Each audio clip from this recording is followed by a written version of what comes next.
భారతదేశంలో అక్షరాల లక్షలాది గురుకులాలు వెలిశాయి. నలంద, తక్షశిల, విక్రమశిల, మరెన్నో. ప్రపంచమే మన వద్దకు వచ్చి నేర్చుకునేది. కానీ నేడు ఆ విద్యా వైభవం కనుమరుగైంది. మన గురుకుల వ్యవస్థ భూతద్దం పెట్టి వెతికినా కనపడటం లేదు. ఫలితంగా ర్యాంకుల వేటలో నలిగిపోతున్న బాల్యం, ఒత్తిడితో నిండిన బతుకులు, మూలాలు కోల్పోయిన సంస్కృతి. ఈ అంధకారాన్ని ఛేదించడానికి ఉద్భవించిన ఒక విద్యా యజ్ఞమే విద్యారణ్యం. కృణ్వంతో విశ్వమార్యం. ఈ ప్రపంచాన్ని సంస్కారవంతంగా తీర్చిదిద్దడమే లక్ష్యంగా సాగుతున్న ప్రయాణమిది. బ్రాహ్మీ ముహూర్తంలో విద్యారణ్యం వేద మంత్రాలతో ప్రతిధ్వనిస్తుంది. ఋగ్వేద, యజుర్వేద పాఠాలతో పాటు ఆధునిక విద్యను కూడా సమప్రాధాన్యంతో బోధిస్తారు. 3 పూటల సంధ్యావందనం, 2 పూటల అగ్నికార్యము ఒకవైపు, గణితం, విజ్ఞానం మరోవైపు. కరసాము, కలరిపయట్టు, ధనుర్విద్య. ఈ ప్రాచీన యుద్ధ కళలలో ఇక్కడి వటువుల కదలికలు చూస్తే అర్థమవుతుంది. ఇది కేవలం శారీరక వ్యాయామం కాదు, ఆత్మస్థైర్యానికి శిక్షణ. ప్రతి అడుగులో ధైర్యం, ప్రతి శ్వాసలో క్రమశిక్షణ.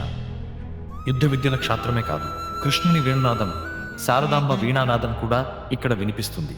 దేశభక్తి గీతాలు, మహాత్ముల కథలు, సుభాషితాలతో బుద్ధి వికాసం కూడా జరుగుతుంది. 7వ వయసు నుండి 17వ వయసు వరకు 10 సంవత్సరాల విద్య, వసతి, భోజనం పూర్తిగా ఉచితం. ఇవే విద్యారణ్యం యొక్క ప్రత్యేకతలు. 140కు పైగా గోవులతో అలరారే గోశాలలో విద్యార్థులు గోమాతను పూజిస్తారు, జీవకారుణ్యాన్ని నేర్చుకుంటారు. రసాయన రహిత సాత్విక ఆహారం, స్వచ్ఛమైన గోక్షీరంతో ప్రకృతి ఒడిలో పెరుగుతున్న ఈ వటువులు యథాహారో తథామనః అన్న సూత్రానికి జీవంగా నిలుస్తున్నారు. ఈ విద్యారణ్యంకి ప్రాణం పోసిన వ్యక్తి గురువుగారు మాడుగుల శశిభూషణ సోమయాజి గారు. సుఖవంతమైన జీవితాన్ని వదిలి తన సర్వస్వాన్ని ధారపోసి 2015 జూన్లో కేవలం 2 వటువులతో మొదలుపెట్టారు.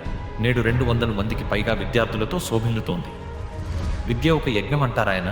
ఆ యజ్ఞంలో స్ఫూర్తి పొంది ప్రపంచవ్యాప్తంగా 100 మంది కార్యకర్తలు, వివిధ రంగాల నిష్ణాతులు భాగస్వాములవుతున్నారు.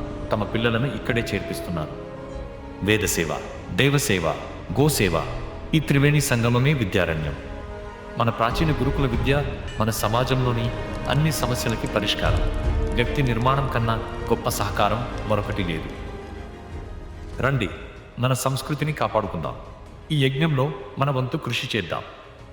ధర్మో రక్షతి రక్షితః.